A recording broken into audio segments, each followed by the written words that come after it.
First of all, I want to thank the organizers for inviting me down here. Frictionless payments is something that I'm personally very, very passionate about. And I will take a page of a book from one of the previous speakers, Celine, who said that you should relate things to a personal story. So before I dive into the main portion of my talk, I want to remember 10 years ago, I used to live in London. I now live in San Francisco, but back then, one of the things about the UK, I don't know if this is still true, but back then there was actually a ban on overdraft fees. So when you overdrafted your accounts, you would they would just close down your account because they couldn't charge you overdraft fees. So that was sort of the fallback.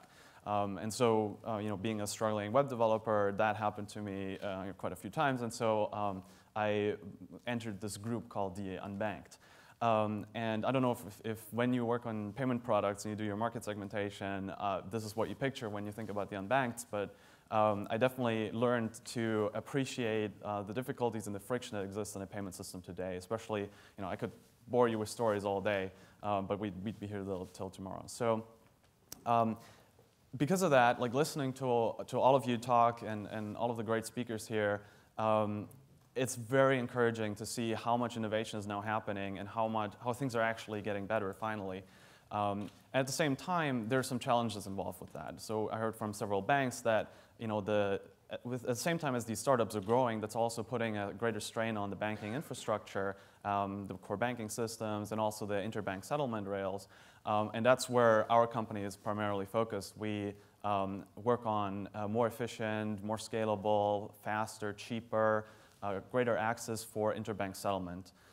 One area that's been of particular interest for us is certainty in interbank settlement. So knowing the fees up front, having a clear picture of where the payment is, has it gotten there yet, and if not, who's at fault or where's it stuck. But today I don't want to talk too much about Ripple. I want to talk about a larger idea that I think a lot of these different threads of conversation point towards. And this is something that we call the Internet of Value. Now, when you break this term apart, you see, first of all, this Internet of, which kind of reminds you maybe of Internet of Things. And with that, we want to say that this is part of this greater project, the Internet. The thing that connects everything together, that's completely transformed our lives and is continuing to transform our lives. And by value, we're talking about money, but we're also talking about stocks and bonds and titles and intellectual property, if you believe in such a thing. As well as services and anything you can think of that might have value, that might be somebody's property.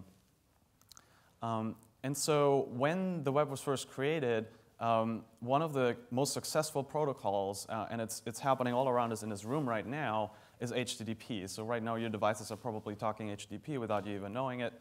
Whether you're using it or not, you might have it in your pocket. It's still talking HTTP to check for push notifications and whatnot. And this is a section from the actual HTTP standard document that was published back in the 90s. And when they were creating these internet standards, they realized that you're asking servers to do things on your behalf. You're making a request to servers. Hey, give me this document, give me this website, render this video, play this music, whatever. And the server has to do that, but usually people don't do everything for free, right? So is there a way to, or don't you need a way to pay for these things? And they imagined that in the future there would be an extension to HTTP which would solve this open question, which would finally add payments to the very fabric of the internet. But that day never came, and so to this day there's this code which is simply defined as, at some point in the future we'll figure this out. And we believe that this point in the future has finally come, and we should now address this issue.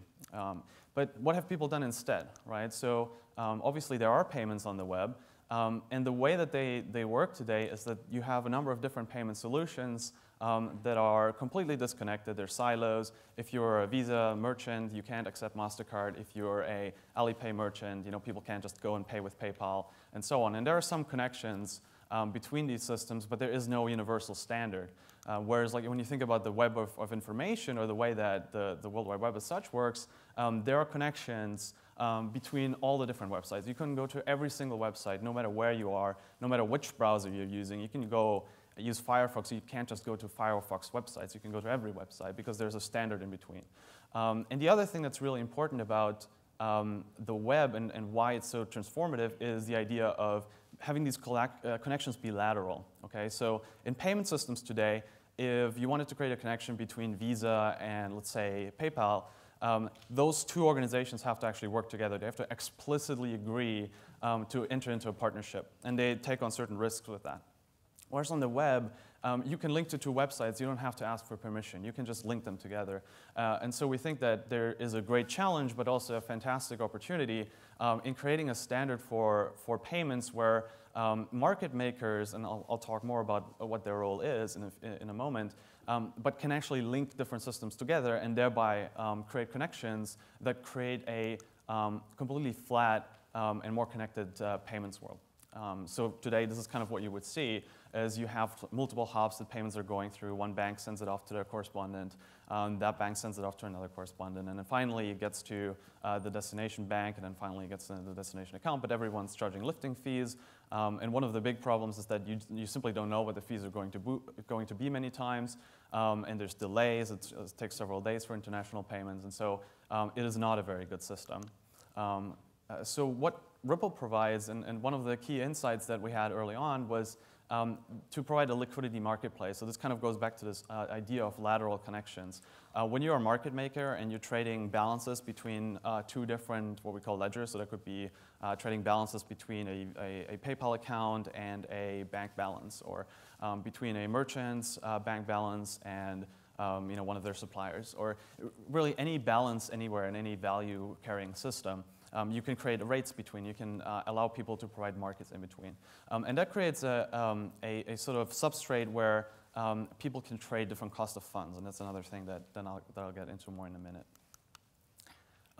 And once you do this, this is an actual picture of the Ripple network from I think over a year ago.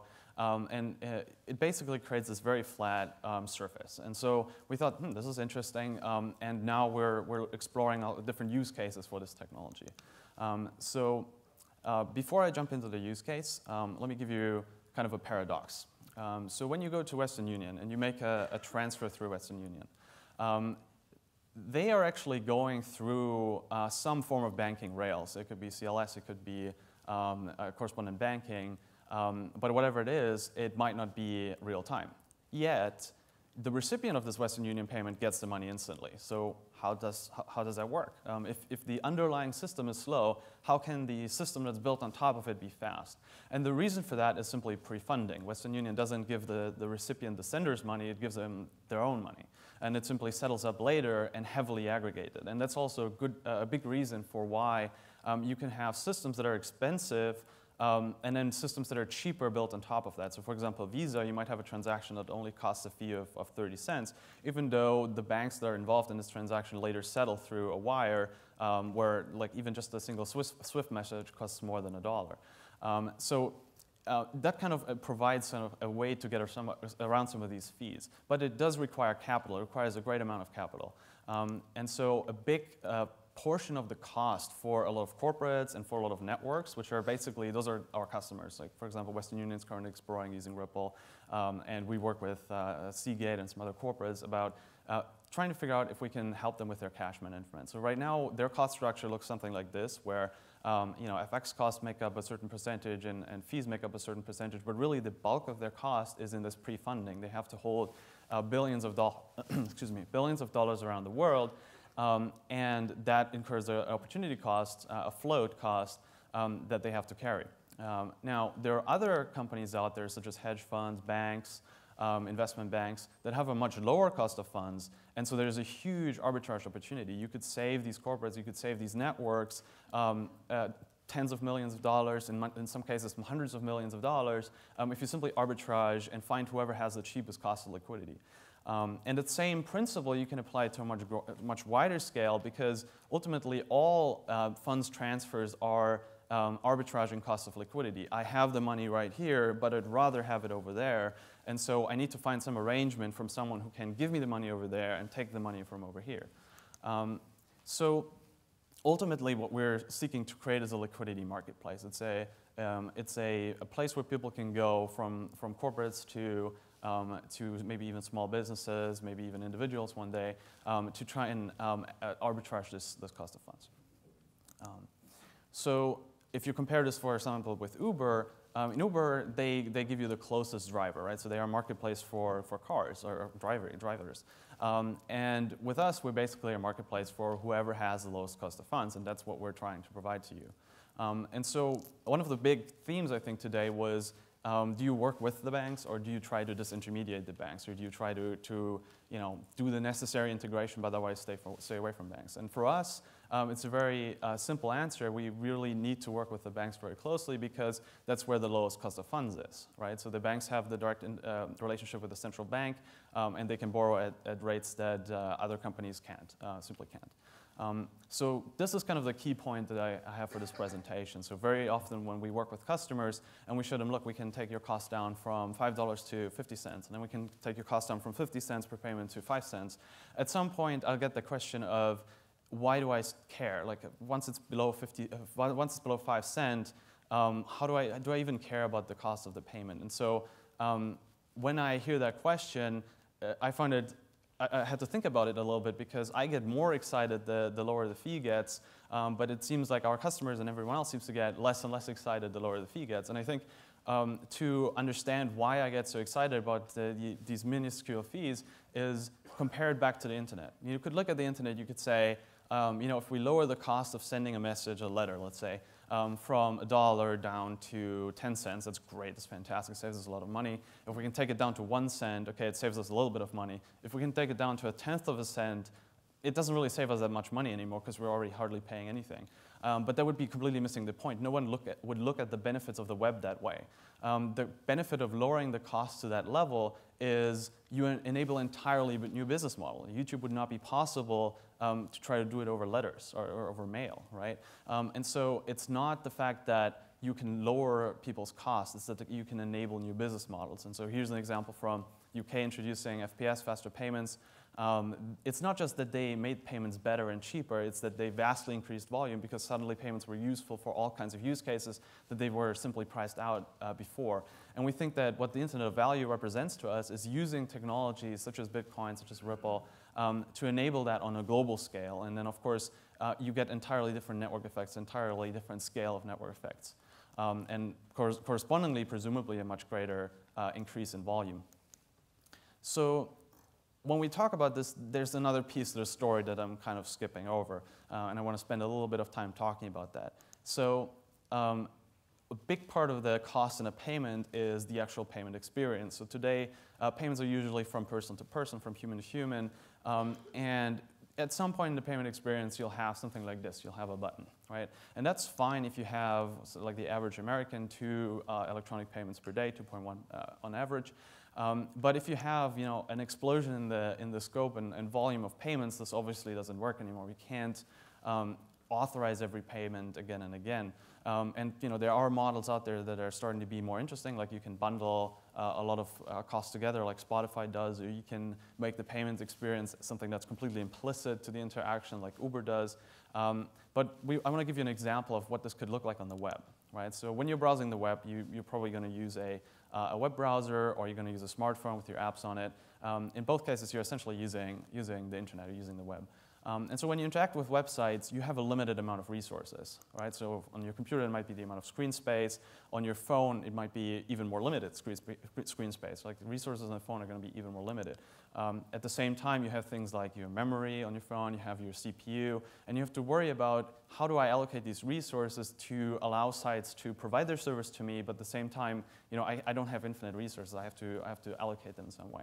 And so our contention is that you could think of the money that you're willing to spend browsing the web per month as another resource. So why don't we have a browser where you specify what your budget is for a given month, and your browser knows your preferences, and it knows that you hate ads, and so it pays websites not to show ads, or it knows that you love music and you want to support artists that you like, and so when you listen on SoundCloud, it will just pay artists a tip. Or if you're watching YouTube and you're a YouTube addict like I am, it might support your favorite channels. And so obviously there's a huge challenge here, again, in making the browser smart enough to actually do this correctly, but at the same time, you're enabling a totally different kind of web where it isn't dependent on all these crutches, all these workarounds, all these I'm making this HTTP request for free, but I'm paying you later somehow. I'm looking at this ad, or I'm paying you monthly, but rather you're just actually paying for the usage. So if this is something that's interesting to you, I would, if you're a bank, I would encourage you to go to Ripple.com. There's a good chance we're already talking to you, but if we're not, please reach out to us. If you're an entrepreneur or you're working in payments, maybe you might be interested in what these standards look like, how the browser integration might look like. So please check out the W3C interest group on web payments. This is where we work with Apple, Google, Mozilla, a lot of these browser vendors to kind of figure out what this would look like in the browser.